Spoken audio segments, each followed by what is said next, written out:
నమస్కారం, welcome to iDream. నేను మీ విజిత. చిన్నపిల్లల్లో ఎక్కువగా జ్వరాలు, జలుబులు, దగ్గులు ఇలాంటివి అయితే చూస్తూ ఉంటాం. కానీ గత కొన్ని రోజులుగా స్కార్లెట్ ఫీవర్ అనేది మనం వింటూ ఉన్నాం. అసలు ఏంటి స్కార్లెట్ ఫీవర్, ఎందుకు వస్తుంది, ఇది రాకుండా ముందుగానే జాగ్రత్తలు తీసుకునే అవకాశం ఉందా, వచ్చిన తర్వాత దీనివల్ల ఫర్దర్గా ట్రీట్మెంట్ తీసుకున్న తర్వాత కూడా కాంప్లికేషన్స్ ఏమైనా వస్తాయా, ఈ విషయాలన్నింటినీ మనకు తెలియజేయడం కోసం ప్రస్తుతం మనతో పాటు ఉన్నారు senior consultant paediatrician doctor Sharmila గారు. ఇప్పుడు మేడంతో మాట్లాడి మరిన్ని విషయాలు తెలుసుకుందాం. నమస్తే మేడం. నమస్తే మేడం, ప్రస్తుతం వింటూ ఉన్నాం స్కార్లెట్ ఫీవర్ అని చెప్పి చాలామందిని భయపెడుతోంది. అసలు ఏంటి మేడం స్కార్లెట్ ఫీవర్, ఎందుకు వస్తుంది ఇది? స్కార్లెట్ ఫీవర్ అనేది కొత్తగా వచ్చిన జబ్బు కాదు.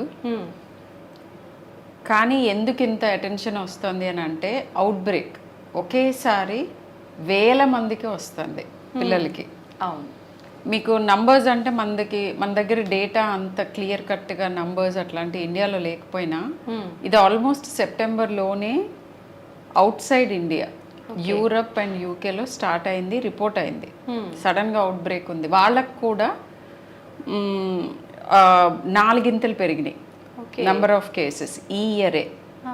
ఒకేసారి స్కార్లెట్ ఫీవర్ 4 పెరిగింది. చాలా ఫాస్ట్గా స్ప్రెడ్ అవుతుంది. మామూలుగా స్కార్లెట్ ఫీవర్ అంటే ఏంటి అని అంటే simple bacterial infection. Okay, group A streptococcus అంటాం. Group A beta haemolytic streptococcus, GAS అంటారు దాని షార్ట్ ఫామ్. ఓకే, సో ఆ స్ట్రెప్టోకాకల్ సోర్ థ్రోట్ అంటే థ్రోట్లో ఇన్వేడ్ చేసి జ్వరం వచ్చి, థ్రోట్ పెయిన్ వచ్చి, ఒంటి మీద ఉన్న ర్యాష్ శాండ్ పేపర్ లాగా ఉంటుంది. ఓకే, మామూలుగా అర్థం కావాలంటే ఆ శాండ్ పేపర్ లాంటి ర్యాష్ వచ్చిన రఫ్గా గుగ్గురుగా ఉంటుంది. అండ్ చాలా కొంతమందికి బాగా విపరీతమైన దురద కూడా వస్తుంది. ఆ ర్యాష్ని చూసి స్కార్లెట్ ఫీవర్ అనే వర్డ్ వచ్చింది. స్కార్లెట్ ఫీవర్ వర్డ్ ఇచ్చింది ఆ ర్యాష్ని చూసి, ఆ ర్యాష్ డిస్క్రిప్షన్ అనమాట. ఓకే, ఈ స్కార్లెట్ ఫీవర్ ఒట్టి థ్రోట్ ఇన్ఫెక్షన్ వచ్చి ఈ స్ట్రెప్టోకాకల్ సోర్ థ్రోట్ వచ్చే రావాలని లేదు. డైరెక్ట్గా మనకి ఎక్కడైనా దెబ్బ తగిలింది, ఓకే, బర్న్స్ అయినాయి, దాని మీద ఈ ఆర్గానిజం ఇన్వేట్ చేసిన స్కార్లెట్ ఫీవర్ రావచ్చు. కామనెస్ట్గా వచ్చేది ఫీవర్, థ్రోట్ పెయిన్, దీని తర్వాత స్కిన్ మేనిఫెస్టేషన్స్తో వస్తుంది. అది స్కార్లెట్ ఫీవర్. స్కార్లెట్ ఫీవర్ గురించి ఇంత మనం మాట్లాడాల్సిన అవసరం ఏంటి అని అంటే group A streptococcus, in fact group B కూడా, ఓకే, అవి రెండు అంత మంచి ఆర్గనిజమ్స్ కాదు. ఎందుకని మంచి ఆర్గనిజమ్స్? ఏ ఆర్గనిజము జ్వరం, జలుబు, ఈ దగ్గు, ఇవన్నీ కాజ్ చేసేవి, న్యూమోనియా కాజ్ చేసేవి ఏవి అంత మంచివి కాదు. బట్ దీనికి కొంత ప్రత్యేకత ఉంది. ఇది ఎందుకు అంత చెడు అనేది. మోస్ట్ ఇంపార్టెంట్లీ స్కార్లెట్ ఫీవర్ కానీ, గ్రూప్ ఏ స్ట్రెప్టోకాకల్ సోర్ థ్రోట్తో కానీ చనిపోయే అవకాశం ఉంటుంది పిల్లల్లో. అంత ప్రమాదకరమైంది. కానీ యూజువల్గా డెత్స్ ఉండవు. ఓకే, ఎందుకంటే ఒక మహానుభావుడు మనకి పెన్సిలిన్ అని ఒక దివ్య ఔషధాన్ని ఇచ్చాడు. అవునవును. అండ్ పెన్సిలిన్ గ్రూప్ ఆఫ్ డ్రగ్స్కి బాగా రెస్పాండ్ అవుతుంది. ఓకే, మనం యూజువల్గా యూజ్ చేసే అమాక్సిసిలిన్, అమాక్సిక్లావ్ ఇలాంటివి. అండ్ కొంతమందికి పాపం పెన్సిలిన్ అలర్జీ ఉంటుంది, వాళ్ళకి కూడా ఎజిథ్రోమైసిన్, మ్యాక్రోలైడ్ గ్రూప్ అంటాం, ఆ గ్రూప్ యాంటీబయాటిక్స్తో శుభ్రంగా రెస్పాండ్ అవుతుంది. కానీ ఇంపార్టెంట్ థింగ్ ఏంటంటే చనిపోతున్న వాళ్ళు ఎలా చనిపోతున్నారు, రీజన్ ఏంటి అని అంటే లేట్గా డాక్టర్ దగ్గర రావటం. ఓకే, అండ్ మోస్ట్ ఇంపార్టెంట్లీ ఇది నేను ప్రతి ఇంటర్వ్యూలో చెప్తున్నాను, గూగుల్లో చదివేసి పక్కింటి వాళ్ళ ప్రిస్క్రిప్షన్స్ యూజ్ చేసేసి ట్రీట్ చేసుకుంటున్నాను అనుకుంటారు. అవును. మోస్ట్ ఇంపార్టెంట్లీ పిల్లల్లో ప్రత్యేకంగా dosage is extremely important. Okay, so ప్రతి 3-4 కిలోలకి డోస్ ఆఫ్ యాంటీబయాటిక్ చేంజ్ అవుతుంది. ఓకే, మిల్లీగ్రామ్స్ పర్ కిలోలో మేము క్యాలిక్యులేట్ చేస్తాం. సో ఇన్ఫ్యాక్ట్ ఫిజిషియన్స్ అంటే ఓల్డర్ పీపుల్ని ట్రీట్ చేసే ఫిజిషియన్స్ కూడా పిల్లలు అనగానే మనకి డ్రగ్ డోసేజెస్ అలవాటు ఉండదు కాబట్టి just go to the paediatrician అని చెప్తారు. అవును మేడం. 12-15 ఇయర్స్ దాటిన తర్వాత 40 కిలోలు 50 కిలోలు దాటాక దే కమన్ టు యూజువల్గా అడల్ట్ కేటగిరీలో వాళ్ళు కూడా ట్రీట్ చేస్తారు, general practitioners. But below that ఈ dosage is very important. Okay, and duration. Streptococcal sore throat అని అనుమానం ఉంటే 7 days తీసుకోవాలి యాంటీబయాటిక్స్. ఓకే. పొరపాటున ఇది ఉండిపోతే క్యారియర్ స్టేట్లోకి వెళితే ఓకే. ఫస్ట్ థింగ్ కమ్యూనిటీకి చాలా హాని, అందరికీ స్ప్రెడ్ చేస్తాం. నార్మల్గా కూడా స్కార్లెట్ ఫీవర్ అవుట్ బ్రేక్స్కి రావటానికి కారణం ఏంటంటే గుమిగిగుడి ఉన్న చోటుల్లో ఒకళ్ళకి వస్తే చాలా అందరికీ వస్తుంది. జన సమూహం ఎక్కువగా ఉండొద్దు, ఉన్న దగ్గర స్ప్రెడ్ అయిపోతుంది. Crowded places. ఓకే. ఇప్పుడు నర్సరీకి కానీ లేకపోతే ప్లే స్కూల్కి కానీ లేకపోతే క్రష్కి కానీ స్కూల్కి కానీ వెళ్ళని పిల్లలు ప్రాబబ్లీ 6 నెలల లోపు వాళ్ళే అనుకుంటా, ఇఫ్ ఐఎమ్ నాట్ ఎగ్జాజరేటింగ్. అందరినీ పొలమంటే తోస్తారు. అవును. రెస్పెక్టివ్ ఆఫ్ ది ఏజ్, ఎక్కడో చోట నేను చెప్పిన వాటిల్లో ఎక్కడో చోట. అండ్ సారీ, నేను దీని గురించి ఈ టోన్లో మాట్లాడుతున్నానని, ఎందుకంటే నాకు పిల్లల గురించి I'm really passionate about that. ఇంట్లో మనుషులు ఉండి కూడా, గ్రాండ్ పేరెంట్స్ ఉండి కూడా భరించలేకపోతున్నాము అని క్రష్లకు పంపిస్తున్నారు, లేకపోతే వాళ్ళ పర్సనల్ స్పేస్లోకి ఇన్వేషన్ అవుతుందని పంపిస్తున్నారు. అవసరం లేనప్పుడు, నేనేమి స్త్రీలు వర్క్ చేయడానికి అగెన్స్ట్ కాదు, నేను కూడా వర్కింగ్ ఉమెన్. అవసరం లేనప్పుడు పబ్లిక్ ప్లేసెస్కి 5 ఏళ్ల లోపు పిల్లల్ని ఎక్కువగా తీసుకువెళ్ళకపోతే మంచిది. This is the first thing that is important in preventing infections. ఎక్కువగా ఇన్ఫెక్షన్స్ రాకూడదు, జ్వరాలు రాకూడదు, జబ్బున పడకూడదు అని అంటే పుట్టిన దగ్గర నుంచి వాళ్ళని వేసుకొని క్రిక్కిరిసిపోయిన ప్లేసెస్కి పొలవమంట తీసుకువెళ్ళకపోతే సగం హెల్త్ ప్రాబ్లమ్స్ రావు. ఓకే. రెండోది, అట్లీస్ట్ 6 months వరకు బ్రెస్ట్ ఫీడ్ చేయండి, at least. Okay. So best is up to 2 years, 1 year, depending on how you can do. At least 3 months పర్ఫెక్ట్గా till you have leave breast feed చేయండి. విషయానికి వస్తే చాలా మంది అంటే డైరెక్ట్ ఇవ్వడం కన్నా బాటిల్స్లో అదే లైక్ పంప్ చేసి ఇస్తున్నారు. When you're going to work we don't mind, but లేకపోతే direct breast feeding is good. Okay. అంటే పర్లేదా మేడం అట్లా అయినా? అంటే యూజువల్గా వర్క్ వెళ్తున్న విమెన్ వి ప్రెజ్యూమ్ వాళ్ళు చదువుకున్న వాళ్ళు, వాళ్ళకి వేరే వనరులు ఉన్నాయి కాబట్టి స్టెరిలైజేషన్ ఇవన్నీ సరిగ్గా చేస్తున్నారు అని. But the best thing always is direct breast feeding. Again coming back to our streptococcus. So ఈ స్ట్రెప్టోకాకల్ సోర్ థ్రోట్ వచ్చినప్పుడు చాలామంది, నేను చూసాను, 100లో చూసాం, ఈచ్ ఫిజిషియన్ ప్రాబబ్లీ వేలలో చూసుండొచ్చు హైదరాబాద్లో ఉండే. సో ఈ పిల్లల్లో కొంతమంది లేట్గా వచ్చిన వాళ్ళు ఉన్నారు. ఓకే. వాళ్ళే ఇంట్లో కొన్ని మందులు వేసేసుకోవటం, అవును, ఇక్కడ అక్కడ చదివేయటం, లేదా వాడెవడో చెప్పాడు వీడెవడో చెప్పాడు అని చెప్పి వేసుకోవటం, తగ్గకపోతేనే వస్తారు. అలా వచ్చినప్పుడు కాంప్లికేషన్స్ వచ్చే అవకాశం ఉంటుంది. Okay. Group A streptococcus gas, like I told you, ఆ బ్యాక్టీరియా చుట్టుపక్కల టిష్యూస్ని ఇన్వైట్ చేయగలదు. ఓకే. టాన్సిల్స్ చుట్టూతా పస్ ఫిల్డ్ యాబ్సెసెస్ కాజ్ చేయగలదు. ఇక్కడ నుంచి ఎక్కడన్నా చిన్న దారి కనిపిస్తే బ్రెయిన్ ఇన్వైట్ చేయగలదు. స్కిన్లో ఇన్వైట్ చేసిందే బ్లడ్లోకి స్ప్రెడ్ అవ్వచ్చు, సెప్సిస్. సో ఇవన్నీ కాంప్లికేషన్స్. ఓకే. స్టిల్ భయపెట్టడానికి చెప్పట్లేదు, 10లో 9.5 మందికి complications Rao. That is the good news. అవును మేడం. కానీ సొంతగా వైద్యం చేయొద్దు. రెండు రకాలుగా హాని జరుగుతుంది. ఒకటి ఏంటంటే, అవసరం లేనప్పుడు యాంటీబయాటిక్ వేసుకుంటున్నారు చాలామంది. ఇవాళ రేపు డెఫినెట్గా సూపర్ బగ్స్ ఆల్రెడీ వచ్చినాయి, ఇంకా వస్తాయి కూడా. అండ్ దేవుడు దయదలిచి ఇప్పటి వరకు మన స్ట్రెప్టోకాకల్ గ్రూప్ ఏ స్ట్రెప్టోకాకస్ మనకి యూజువల్గా వాడే పెన్సిలిన్ సింపుల్ యాంటీబయాటిక్స్కి పనిచేస్తుంది.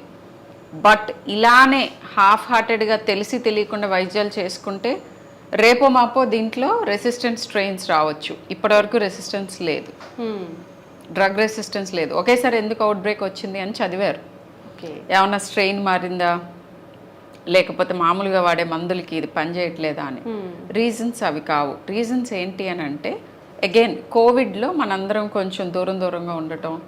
సో జనరల్ ఇమ్యూనిటీ ఏదైతే మనకి ఈ ఆర్గానిజంకి ఉంటుందో అది కాస్త తగ్గిపోవటం, అండ్ ఇమ్మీడియట్గా మళ్ళీ రీగ్రూప్ అయ్యి గుంపులుగా ఒకేసారి కలిసాం కాబట్టి ఇట్లాంటివన్నీ జరుగుతూనే ఉంటాయి. ఓకే. దీని ముందు మమ్స్ కూడా ఉంది, దీంతో పాటు ఇంకా మమ్స్ అవుట్ బ్రేక్ కూడా ఉంది. దానికి అగైన్ రీజన్స్ ఇంకొక ఇంకొకటి కూడా ఎక్స్ట్రా ఉంది ఏమిటంటే గవర్నమెంట్ హాస్పిటల్స్లో ఇచ్చే vaccines great vaccines, perfect vaccines, but మమ్స్ని కవర్ చేయట్లేదు. ఎంఆర్ వ్యాక్సిన్స్ అవి, ఎంఎంఆర్ కాదు. Okay. Measles, mumps, rubella is MMR and measles, rubella is MR. So యాక్చువల్గా మేము అపీల్ చేసాము, వేరియస్ ప్లాట్ఫామ్స్ మీద చెప్పాము గవర్నమెంట్కి that MMR should come back అని. Okay okay. అండ్ మమ్స్కి స్ట్రెప్టోకాకస్కి కూడా ఒక చిన్న మెలిక ఉంది ఏంటంటే మమ్స్ వచ్చి తగ్గిన పిల్లలు ఆర్ చికెన్ పాక్స్ వచ్చి తగ్గిన పిల్లలకి ఇమ్యూనిటీ కొద్దిగా లోవర్ అవుతుంది. ఓకే. ఆ లోవర్ అయిన టైంలో స్ట్రెప్టోకాకస్ ఇన్వైట్ చేస్తే ఒకేసారి ఉధృతంగా వస్తుంది. ఓకే. సో ఇది కూడా ఒక రీజన్ అవ్వచ్చు. మమ్స్ స్కార్లెట్ ఫీవర్ ఆల్మోస్ట్ దగ్గరగా వచ్చినాయి అవుట్ బ్రేక్స్. మమ్స్ తగ్గుతూ ఉన్న టైంలో స్కార్లెట్ ఫీవర్ వచ్చింది. ఇప్పటికి కూడా కొన్ని మమ్స్ కేసులు అడపదడప చూస్తున్నాం. బట్ స్ట్రెప్టోకాకల్ సోర్ థ్రోట్ మామూలుగా కూడా స్కూల్కి తిరిగి వెళ్ళే టైము చల్లగా ఉండి వింటర్లో దగ్గరగా ఉండి క్రౌడెడ్గా అయ్యే టైంలో అవుట్ బ్రేక్స్ వస్తాయి. ఓకే. బట్ ఈసారి ఆ ప్యాటర్న్ కొంచెం చేంజ్ అయింది, లేటర్ వచ్చింది. ఓకే. ఓకే. సో అదొకటి. అండ్ ఇంకా ఇప్పుడు వేడిగా ఉంది. అవును మేడం. బట్ నిన్న మొన్న కూడా చూసాను నేను స్కార్లెట్ ఫీవర్. ఓ. సో యూజువల్గా ఇట్లా హాట్గా ఉన్న టైంలో ఎక్కువ చూడం, బట్ ఇంకా చూస్తూనే ఉన్నాం. సో స్లైట్గా ప్యాటర్న్ చేంజ్ అవుతున్నాయి. ఇప్పుడు ఈ ప్యాటర్న్ చేంజెస్, ఇది ఏ ఆర్గనిజం అని తెలుసుకోవటం, ఎంత మోతాదులో మందు తీసుకోవాలి, ఎలాంటి పిల్లలు కాంప్లికేట్ అయ్యే అవకాశం ఉంది వాళ్ళ ముఖం చూస్తే తెలుస్తుంది. Some times the very sick looking. Okay. నెక్లో లింఫ్ నోడ్స్ ఉంటాయి. అండ్ ఇంకొక ప్రాబ్లం ఉంది, అచ్చు స్కార్లెట్ ఫీవర్ లాగానే కనిపించే వేరే జబ్బులు ఉన్నాయి. వాటికి కంప్లీట్గా ఆపోజిట్ ఉంటుంది ట్రీట్మెంట్. ఆపోజిట్ అంటే ఇక్కడ మనకి ఇమ్యూనిటీ తగ్గి స్ట్రెప్టోకాకల్ ఇన్వేజన్ జరిగింది కాబట్టి యాంటీబయాటిక్స్తో ఎదుర్కొంటున్నాం. ఆ వేరే జబ్బులు ఏదైతే కవసాకి ఇలాంటివి ఉన్నాయో అవి ఆటో ఇమ్యూన్ జబ్బులు. అంటే ఏదో ఒక ఆర్గనిజంకి ఆటో ఇమ్యూన్ అటాక్ అనమాట. దాంట్లో మనం ఇమ్యూనిటీ లోవర్ చేయాల్సి ఉంటుంది, ఇమ్యూనో మాడ్యులేషన్ చేయాలి, స్టెరాయిడ్స్ ఇవ్వాల్సి ఉంటుంది. మీరు స్కార్లెట్ ఫీవరే కదా అని ఇంట్లో కాలయాపన చేసి మీ సొంతగా యాంటీబయాటిక్స్ వేసుకుంటే ఈ లోపు కవసాకి ప్రాణం మీదకి తీసుకొస్తుంది. ఎట్లా మేడం? అంటే రెండు సిమిలర్గా ఉంటాయి అన్నారు కదా. రెండు వెరీ సిమిలర్గా ఉంటాయి. అవి బయట నార్మల్ లే పీపుల్కి తెలుసుకునే అవకాశం లేదు. ఓకే. వాటికి కొన్ని ల్యాబ్ పారామీటర్స్ ఉంటాయి, కొన్ని లక్షణాలు ఉంటాయి, ఏ రోజు ఏదొచ్చింది అనే దాన్ని బట్టి ఉంటుంది. ఇట్లా అనేక ఉంటాయి. అంటే మనం అవేర్నెస్ కోసం కళ్ళు ఎర్రబడటం, లేదంటే లింఫ్ నోడ్స్ పెద్దగా ఉండటం, ఈఎస్ఆర్ ఎక్కువ ఉండటం, ఇట్లాంటివి కొన్ని ఉన్నాయి. వాటి లక్షణాలు వేరు. అండ్ ఇంకొకటి కూడా ఉంది. ఏంటి madam? Streptococcus itself autoimmune అటాక్లోకి వెళ్ళొచ్చు. ఓకే. ఇన్ఫెక్షన్ మూలాన వచ్చే సప్యూరేటివ్ కాంప్లికేషన్స్ అంటాం. అంటే పస్ మూలాన స్కిన్లో పస్ రావచ్చు, బ్రెయిన్లోకి ఇన్వైట్ చేయొచ్చు, గొంతులో పస్ రావచ్చు. తర్వాత ఇది బ్లడ్ స్ట్రీమ్లోకి వెళ్ళిపోయి ఫుల్ ఫ్లారిడ్ అవ్వచ్చు. టాక్సిక్ షాక్ సిండ్రోమ్ అని ఉంటుంది, సడన్గా బ్లడ్ ప్రెషర్స్ పడిపోయి సీరియస్గా అవ్వచ్చు. ఇవన్నీ ఒక ఎత్తు అయితే అమ్మయ్య తగ్గిందా ఏంటి అని అనుకునే లోపు దాని ఆటో ఇమ్యూన్ అటాక్తో వచ్చే ప్రాబ్లమ్స్ ఉంటాయి. కిడ్నీని అటాక్ చేయొచ్చు. ఒకప్పుడు చాలా ఫేమస్ రుమాటిక్ ఫీవర్ అనేవాళ్ళం, హార్ట్ని అటాక్ చేస్తుంది. ఈ స్ట్రెప్టోకాకల్ సోర్ థ్రోట్ తర్వాత దాన్ని సరిగ్గా ట్రీట్ చేయకపోతే వచ్చే కాంప్లికేషనే రుమాటిక్ ఫీవర్. ఇప్పుడు ఆల్మోస్ట్ రుమాటిక్ ఫీవర్ కేసెస్ మా స్టూడెంట్స్ చూపిద్దామంటే కనిపించవు. ఎందుకంటే we have good antibiotics, we are doing it well అన్నీ. ఓకే. బట్ ఈసారి మళ్ళీ ఇలా సెల్ఫ్ మెడికేషన్ మూలాన ఆటో ఇమ్యూన్ అటాక్స్ కొన్ని చూస్తున్నాం. ఓకే. ఏమవుతుందంటే మాలిక్యులర్ మిమిక్రీ అంటాం. స్ట్రెప్టోకాకస్ ఇన్వైట్ చేస్తుంది, మన బాడీ ట్రై చేస్తుంది ఫైట్ చేయడానికి. అండ్ ఆ స్ట్రెప్టోకాకల్ ఆర్గనిజంలో ఉన్న ఒక పర్టికులర్ ప్రోటీన్ గుర్తుపెట్టుకుంటుంది బాడీ. ఇవి కాసినో కూసినో ఉండిపోతాయి బాడీలో. ఓకే. తర్వాత మళ్ళీ ఆ మెమరీ తోటి అవి కనిపించినప్పుడు కొంచెం గ్యాప్ ఉంటుంది, బాడీ మళ్ళీ రికగ్నైజ్ చేసి వాటిని పట్టుకుని ఎలిమినేట్ చేయడానికి. ఓకే. ఆ టైంలో సివియర్ ఆటో ఇమ్యూన్ రియాక్షన్ వస్తుంది, అన్నిటిని చంపటం. అంటే ఆ పర్టికులర్ ప్రోటీన్ కనిపించగానే అటాక్ మౌంట్ చేస్తుంది. ఓకే.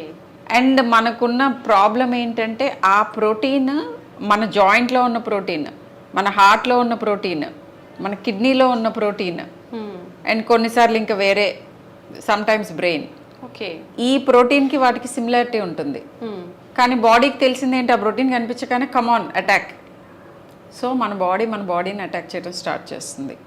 సో హార్ట్ ఎఫెక్ట్ అవ్వచ్చు, కిడ్నీస్ ఎఫెక్ట్ అవ్వచ్చు, బ్రెయిన్ ఎఫెక్ట్ అవ్వచ్చు.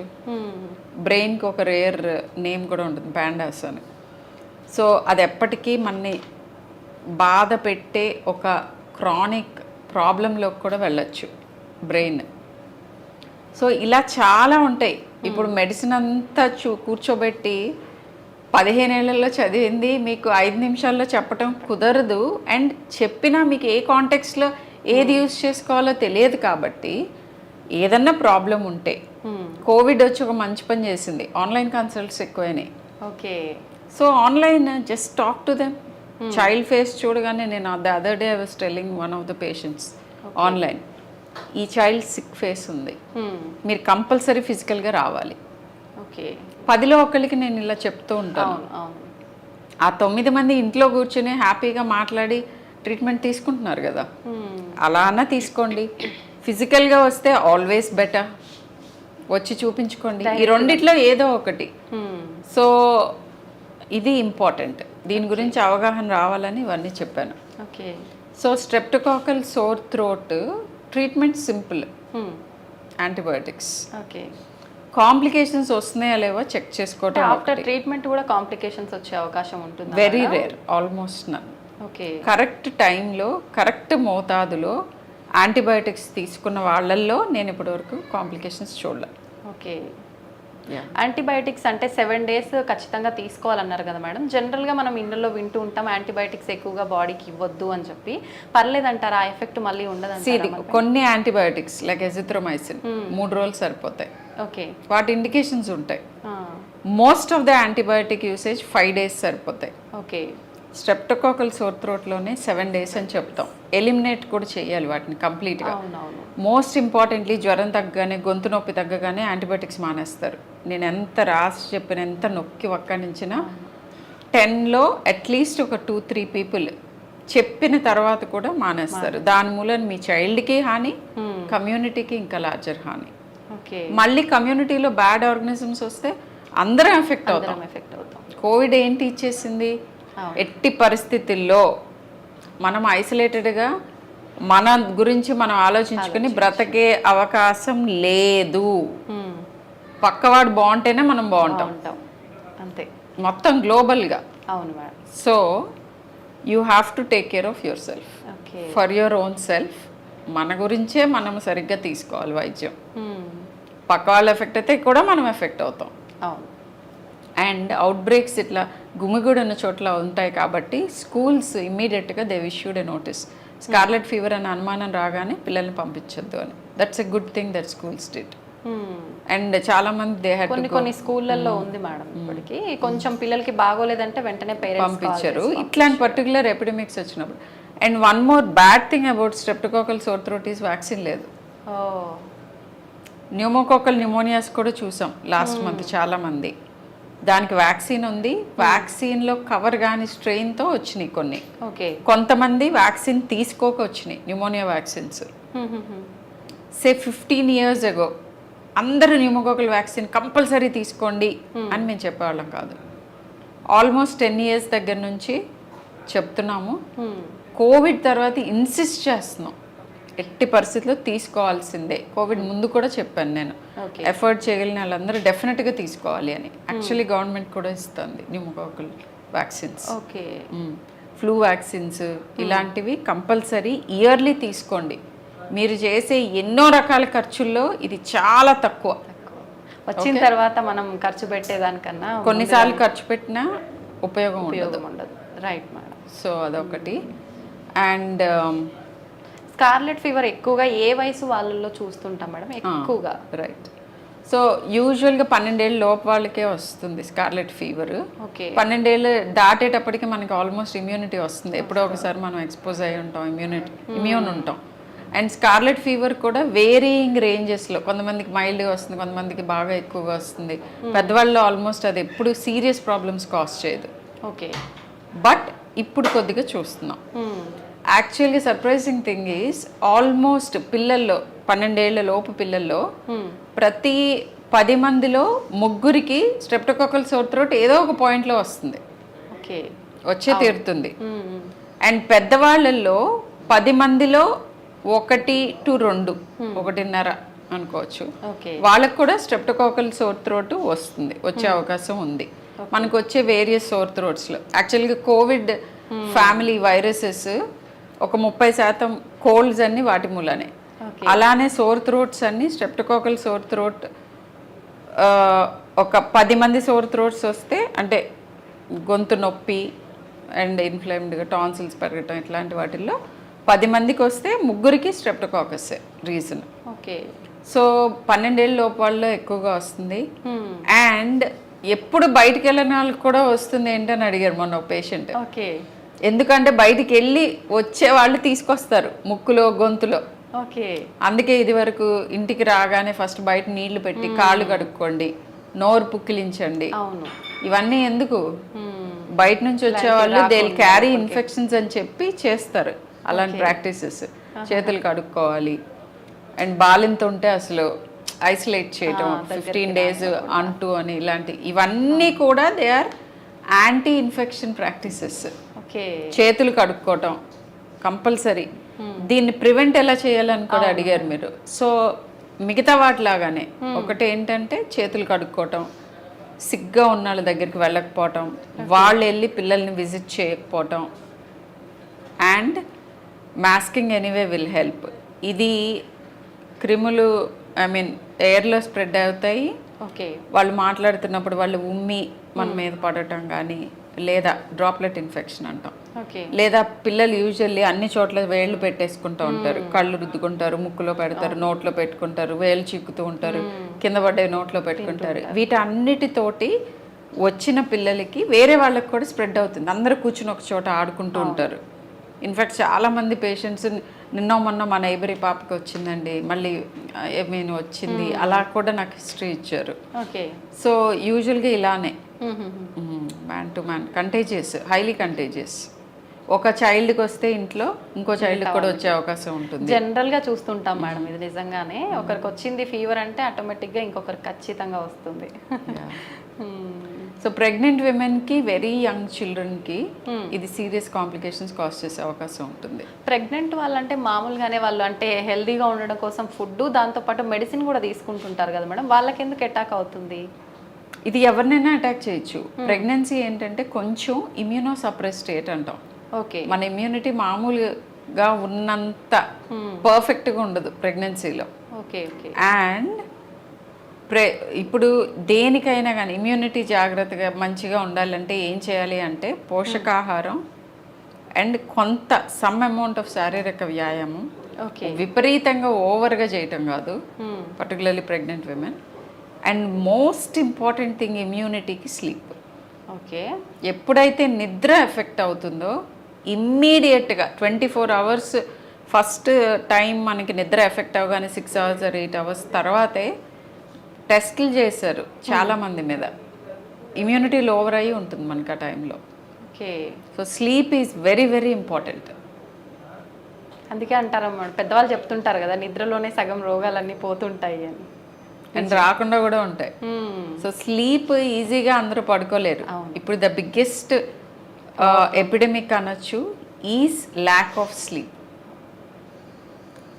కంటి నిండా 8 to 10 hours హ్యాపీగా నిద్రపోతున్న వాళ్ళని ప్రాబబ్లీ 10 మందిలో 2-3 ఉంటారు.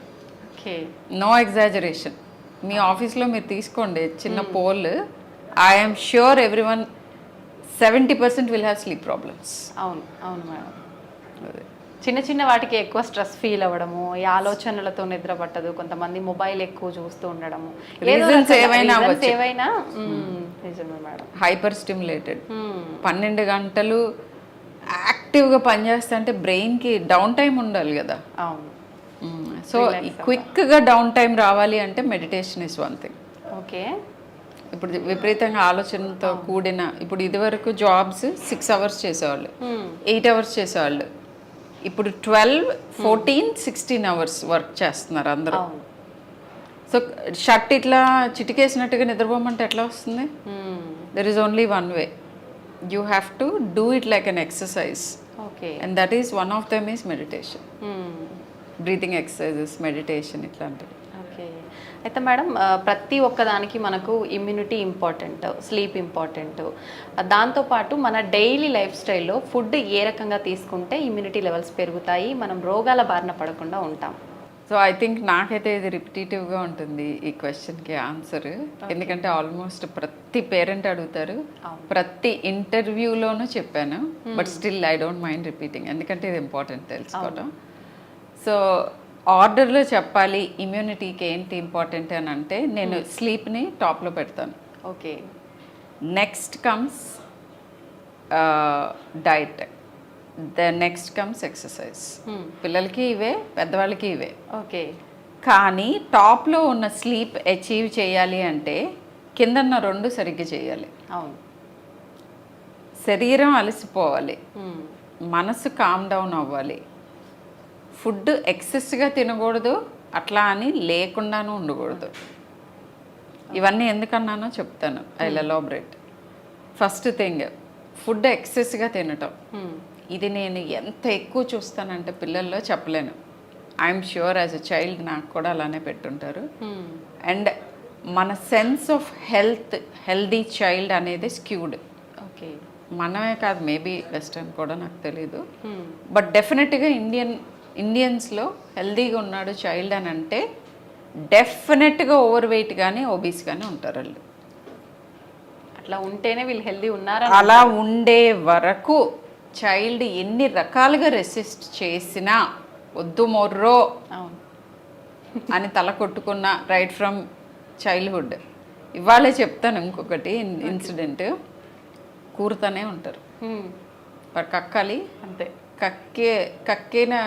కక్కే పిల్లలే దక్కుతారు అని ఒకటి ఉంది. అది న్యూ బార్న్స్కి కరెక్ట్. ఓకే. ఎందుకంటే పాలు ఎక్కువ తాగి వాళ్ళు కొంచెం బర్ప్ చేయరు, లేకపోతే బర్ప్ చేయకో, వాట్ ఎవర్, వాళ్ళకి స్పింక్టర్స్ ఇంకా ఫుల్గా ఫామ్ అవ్వు, కొంచెం రీఫ్లక్స్ ఉండి కక్కితే పిల్లలు దక్కుతారు అనేది ఆ కాంటెక్స్లో అన్నారు. ఓకే. కానీ వాళ్ళు తింటం మొదలు పెట్టిన తర్వాత కూడా కక్కే వరకు పెడతారు. కక్కిన తర్వాత అమ్మయ్య, now you are fine, child won't be fine. And కక్కిన వెంటనే with in half an hour మళ్ళీ స్టార్ట్ అవుతుంది. కక్కాడు కదా, ఏవో పోయినాయి బాడీలో నుంచి, మళ్ళీ పెట్టు, మళ్ళీ కక్కే వరకు they are not satisfied. Sorry, నేను కొంచెం సర్కాస్టిక్గా చెప్తున్నాను, బట్ ఇట్లా ఎఫెక్టివ్గా చెప్తేనే. ఇవాళ కూడా ఒక 1.5 year oldని చూశాను. ఓకే. వ్యాక్సిన్స్కి తీసుకొచ్చారు. లోపలికి రాగానే పేరెంట్స్ ఆఫీస్కి వెళ్తే గ్రాండ్ పేరెంట్స్ తీసుకొచ్చారు. Okay. So first thing they came in, okay వ్యాక్సిన్స్కి వచ్చాను డాక్టర్ అని అన్నారు. అండ్ పాప అస్సలు తినట్లేదు అన్నారు. నేను రాసుకుంటూ ఉన్నాను, చూశాను. I know what it is, but anyway వాళ్ళకి యూజువల్గా నేను అందరికీ నంబర్స్లో చూపిస్తాను. ఓకే.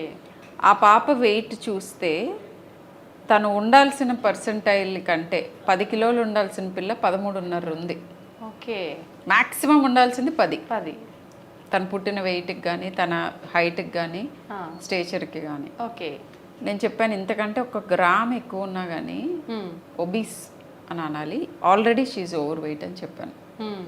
పిల్లలు రెసిస్ట్ చేస్తారు, చిన్న పిల్లలు కూడా ఆకలి లేదని తప్పించుకోవటం ఇవి చేస్తారు. ఎందుకంటే మన బాడీ లోపల నుంచి కాన్స్టెంట్గా మనకి చెప్తూ ఉంటుంది, this is enough for me అని. We just have to listen. Of course పిల్లలు దే కాంట్ ఎక్స్ప్రెస్. అండ్ కొంచెం పెద్దయిన దగ్గర నుంచి బీయింగ్ సెల్ఫ్ అవేర్, నాకు ఇది సరిపోతుంది. ఆ టైంకి యూజువల్గా వాళ్ళకి అలవాటు డిఫరెంట్గా చేసేస్తారు. స్టమక్ కెపాసిటీ పెరుగుతుంది over a period of time over eat చేస్తే. అండ్ ఆ కెపాసిటీ ఫిల్ అయితే కానీ మళ్ళీ సాటిస్ఫాక్షన్ రాదు. మనకి సెటిటీ సెంటర్ అని ఉంటుంది బ్రెయిన్లో. సో ఇలా ఒక కాంప్లికేటెడ్ దాంట్లోకి తీసుకువెళ్తారు. చిన్నప్పుడు ఓవర్ ఫీడ్ చేసిన చిల్డ్రన్ ఇంకెప్పటికీ అట్లా కొంచెం ఒబేస్గా ఉంటారు. అండ్ కొంచెం వాళ్ళకి అవగాహన వచ్చిన తర్వాత మళ్ళీ అది లూజ్ అవటం కూడా ఒక పెద్ద ప్రయత్నం అవుతుంది. సో చిన్నప్పటి నుంచి మీరు డాక్టర్తో డిస్కస్ చేయండి, అనుమానం ఉంటే ఎంత ఇవ్వటం కరెక్ట్ అని. అది నెంబర్ 1. సో ఓవర్ ఈటింగ్ చేయకూడదు స్లీప్ బాగోవాలంటే. ఓకే. ఓవర్ ఈటింగ్ చేయటం వలన ఇమ్యూనిటీ ఏ రకంగానూ బెటర్గా ఉండదు. Quality of the food important.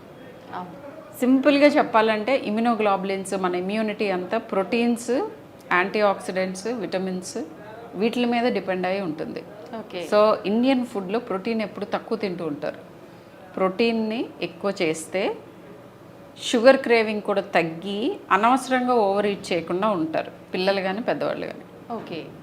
So enough protein తీసుకుంటున్నారా లేదా డైటీషియన్తో కానీ మీ పీడియాట్రిషియన్తో కానీ చెక్ చేసుకోండి. Okay. Compulsory vegetables and fruits include చెయ్యాలి. వెజిటబుల్స్ కొంతమందికి ఇష్టం లేని పిల్లలు చాలామంది ఉంటారు, including my own children once upon a time. So వాళ్ళకి రా వెజిటబుల్స్ ఇష్టపడే వాళ్ళు ఉంటారు కొంతమంది. వాళ్ళకి మనం కూరలు పెడితే తినరు. సో సాలడ్స్ ఎక్కువ ఇవ్వచ్చు. Okay. So try doing that. నాకు కూడా ఇది కొన్నాళ్ళ తర్వాత తెలిసింది. ఓకే. కూరే తినాలి అని చెప్పి ఇట్లా చాలా పర్టికులర్గా వాళ్ళ మీద పడి ఇచ్చేసేదాన్ని. But one of my kids I found out later that they relish raw vegetables, అంటే సాలడ్స్. ఫ్రూట్స్ కూడా తినని పిల్లలు కొంతమంది ఉంటారు. Keep trying various fruits. ఏదో ఒక ఫ్రూట్కి లైకింగ్ ఉంటుంది. సో మల్టిపుల్ ఫ్రూట్స్ ట్రై చేస్తూ ఉండండి. అండ్ ప్రతిదీ నెగోషియేట్ చేయటం కుదరదు. నాన్ నెగోషియబుల్ థింగ్స్ అని ఉండాలి, రూల్స్ ఇంట్లో.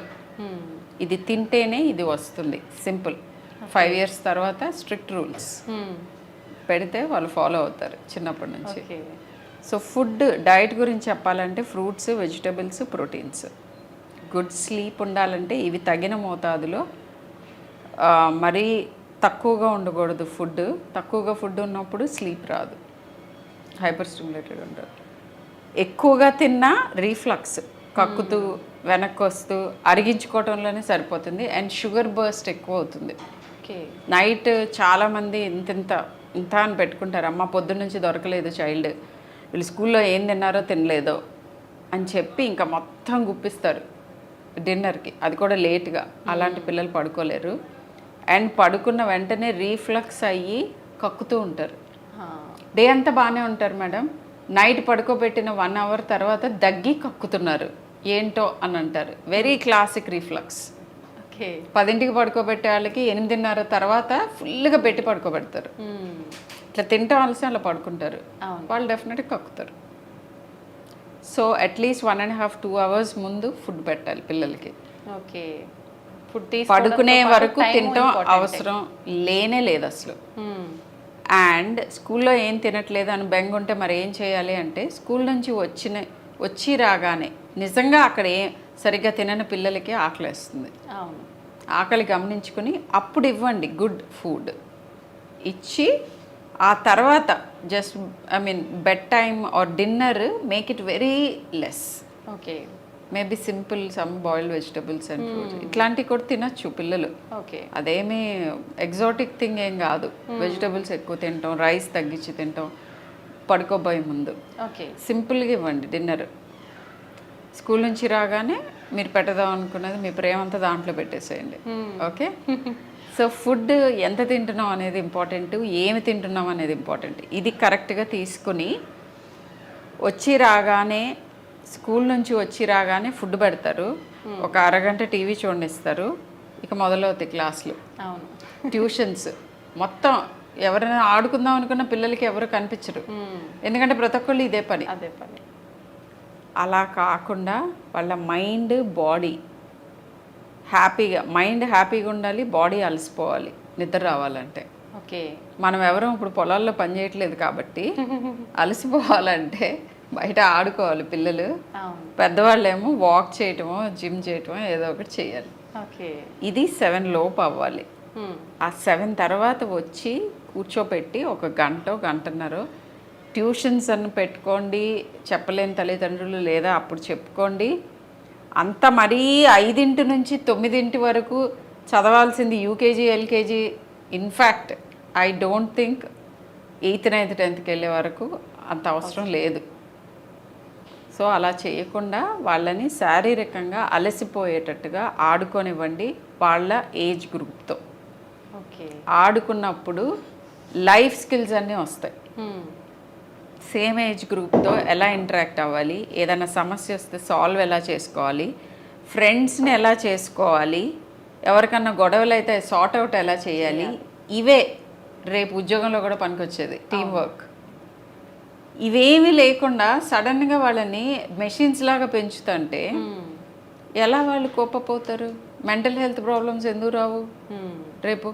అవును. సో ఇది ఇంపార్టెంట్. ఆడుకోవటం, ఫుడ్ సరిపడా మాత్రమే తినటం, టైంకి నిద్రపోవటం. ఓకే. నిద్రపోవట్లేదండి 11-12 వరకు అంటారు. మీరు అసలు వచ్చిన దగ్గర నుంచి నైట్ పడుకునే వరకు వాడు సోఫాలో నుంచి లేవడు.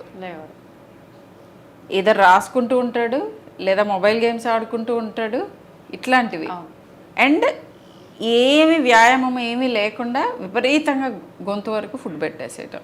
వీళ్ళు ఎలా పడుకుంటారు 12 వరకు? స్పెండ్ చేయాలిగా అవన్నీ. సో అది ప్రాబ్లం. ఓకే. సో ఇలా ఒకదానికొకటి ఇంటర్ కనెక్టెడ్.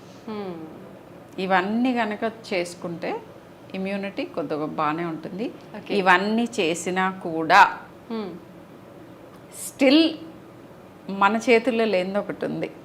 అదేంటంటే ఓవర్ క్రౌడింగ్. అపార్ట్మెంట్స్లో నేను కూడా ఇంక్లూడెడ్, అందరము ఒక ఎకరంలో ఒక విలేజ్ ఉంటే, ఆర్ మేబీ ఒక 200 ఫ్యామిలీస్ ఉండేయా ఇదివరకు. ఎకరం కాదు, ఇంకా ఎక్కువ, మేబీ 5 ఎకరాలు 10 ఎకరాలు, I do not know all those. So ఒక విలేజ్ ఉన్న స్పేస్లో ఒక 200 గడపలు, 200 ఫ్యామిలీస్ ఉండే స్పేస్లో ఇప్పుడు 10 విలేజెస్ కంటే ఎక్కువ ఉంటున్నారు వర్టికల్గా, హారిజాంటల్గా కాకుండా. ఇలా ఓవర్ క్రౌడింగ్ డెఫినెట్గా ఇది పాలసీ మేకర్స్.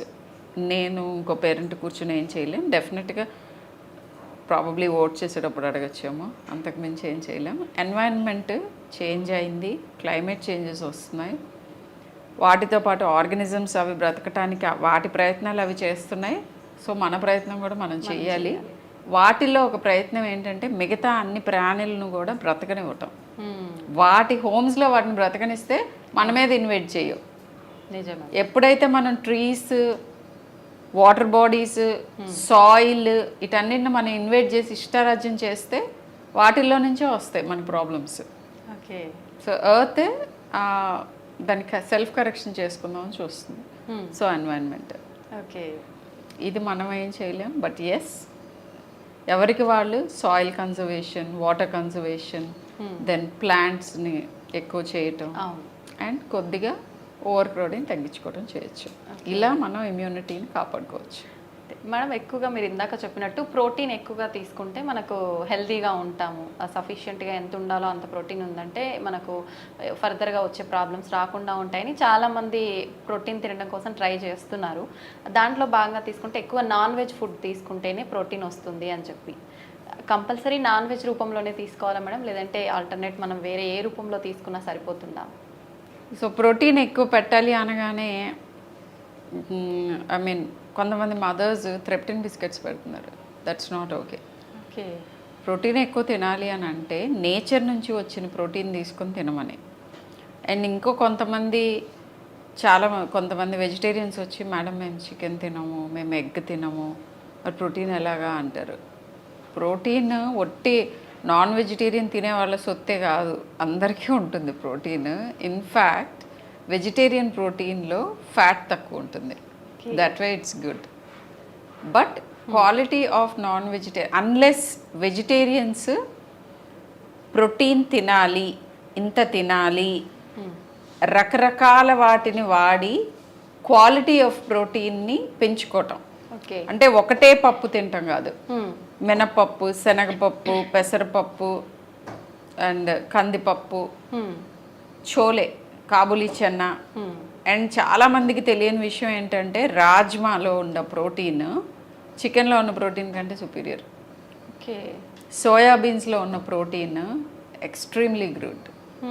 సో గింజలు, ఇట్లాంటి గింజలు అంటాం, ఈ గింజలు అన్నిట్లోనూ ప్రోటీన్ చాలా ఉంటుంది. ఓకే. సో ఇవి తిని కూడా బాడీస్ బిల్డ్ చేసిన వాళ్ళు కూడా ఉన్నారు, బాడీ బిల్డర్స్ కూడా ఉన్నారు. సో ఎవరు బాధపడక్కర్లా. ప్రోటీన్ బోత్ వెజిటేరియన్స్కి, నాన్ వెజిటేరియన్స్కి. ఇన్ఫ్యాక్ట్ నాన్ వెజిటేరియన్స్కి నేను ఏం చెప్తానంటే అది మెజర్డ్ క్వాంటిటీలో ఇవ్వండి చికెన్ పీసెస్. ఓకే. ఓకే, ఏకి బిగిన కిలో తినేయటం కాదు, ఇన్ని pieces depending on the body weight. Okay. And fish and chicken or better than other non vegetarian foods. Mutton is not advisable. Okay. Fat ఎక్కువ ఉంటుంది. వన్స్ ఇన్ వైల్ తినచ్చు ఏదైనా, కానీ Greek philosopher చెప్పినట్టు అతిగా ఏది చేసినా అది పాయిజనే. ఓకే. సో ఇలా ఎగ్ వైట్స్ మోర్ దాన్ 1 కూడా తినచ్చు పిల్లలు per day. Egg yellow daily once తినచ్చు. ఎగ్ ఎల్లోలు కంప్లీట్గా పాడేయకండి, ఎందుకంటే ఎగ్ ఎల్లోలో బయోటిన్ అని ఉంటుంది, అది వేరే దాంట్లో ఉండదు. ఓకే. సో అది మన హెయిర్కి ఇంపార్టెంట్. ఇప్పుడు బ్యూటీకి ఏది ఇంపార్టెంట్ అనేది చెప్తేనే చిన్నపిల్లలు కూడా తింటున్నారు. మొన్న నేను ఒక చిన్న పాపని చూశాను, like she was coming and asking skin బాగుంటానికి హెయిర్ నాది ఊడిపోతుంది, నేనేం చేయను అని అడుగుతాను. సో అందుకని చెప్తున్నాను బయోటిన్ గురించి. Okay.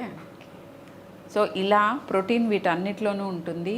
Vegetarian sources of protein కూడా ఉన్నాయి.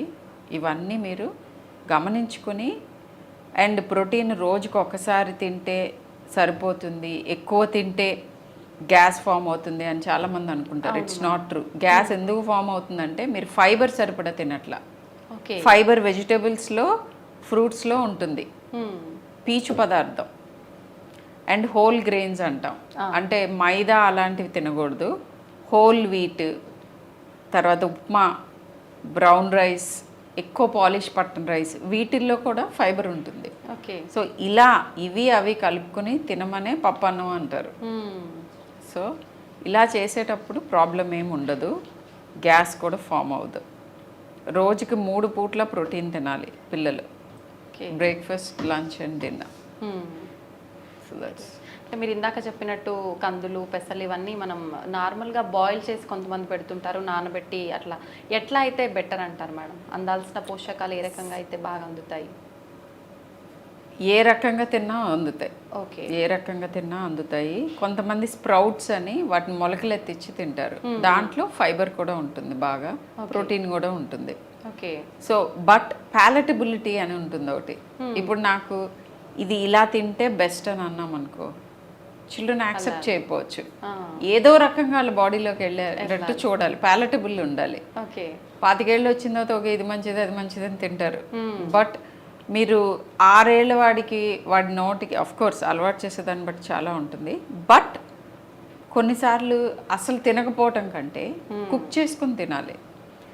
అండ్ రాగా ఉన్న ఫుడ్లో కొన్ని ప్రాబ్లమ్స్ ఉంటాయి. వాటిల్లో అబ్జార్ప్షన్ని ఆపే సబ్స్టెన్సెస్ ఉంటాయి, కాంబినేషన్స్ కరెక్ట్గా తీసుకోవాలి, టైమింగ్ ఆఫ్ ఫుడ్ కూడా ఇంపార్టెంట్. దీని గురించి I think we have to do a separate session. Okay. So ఇది రాగా ఉన్నప్పుడు ఇంకొక కుక్ దాన్ని ఆపటం. ఫ్రూట్స్ మెయిన్ మీల్తో కలిపేసి తినకూడదు, ఒక 1 hour అవే తినాలి, లేకపోతే ఫ్రూట్స్లో ఉన్న మంచి అబ్జార్బ్ అవ్వదు. ఓకే. సో ఇలాంటివి కొన్ని ఉంటాయి. సో ప్రాపర్టీస్ ఆఫ్ ఫుడ్ బట్టి తినాల్సి ఉంటుంది, ఏ రకంగా తిన్నా మంచిదే. అండ్ రా ఫుడ్లో కొన్ని అడ్వాంటేజెస్ ఉంటాయి, డిసడ్వాంటేజ్ ఏంటంటే దాంట్లో కొన్ని ఇన్ఫెక్షన్స్ ఈజీగా వచ్చే అవకాశం ఉంటుంది. ఓకే. అండ్ కుక్డ్ ఫుడ్లో డీప్ ఫ్రైయింగ్ ఎప్పుడు మంచిది కాదు. ఫ్రైస్ కంటే పులుసులు, boiled things better. Okay. So అదే. అండ్ ప్యాలటబుల్గా కూడా ఉంటాయి. కుకింగ్ మూలన కుకింగ్ ఎందుకు చేసుకున్నాం మనం ఇనీషియల్గా ముందు నుంచి కూడా, ఎందుకంటే రుచిగా ఉంటాయని. కానీ ఆ ప్రాసెస్ అనేది మరి కొంత విటమిన్స్ అవి పోయే అవకాశం ఉన్నా లైఫ్ లాంగ్ తినడానికి ప్యాలటబుల్గా ఉండటం కూడా ఇంపార్టెంట్, పర్టికులర్లీ చిల్డ్రన్కి. అదే. Thank you madam, thank you very much. చాలా మంచి ఇన్ఫర్మేషన్. నిజంగా అసలు చాలా మందిలో కూడా ఎటువంటి ఫుడ్ తీసుకోవాలి, ఆఫ్టర్ కరోనా అయితే చాలా రకాలుగా ఎఫెక్ట్ అవుతున్నారు, ఏం ఫుడ్ తీసుకుంటే మేము మా పిల్లలు హెల్తీగా ఉంటాము ఏంటి అని, అలాంటి విషయాలన్నీ చాలా క్లియర్గా ఎక్స్ప్లెయిన్ చేశారు madam. Thank you. Thank you.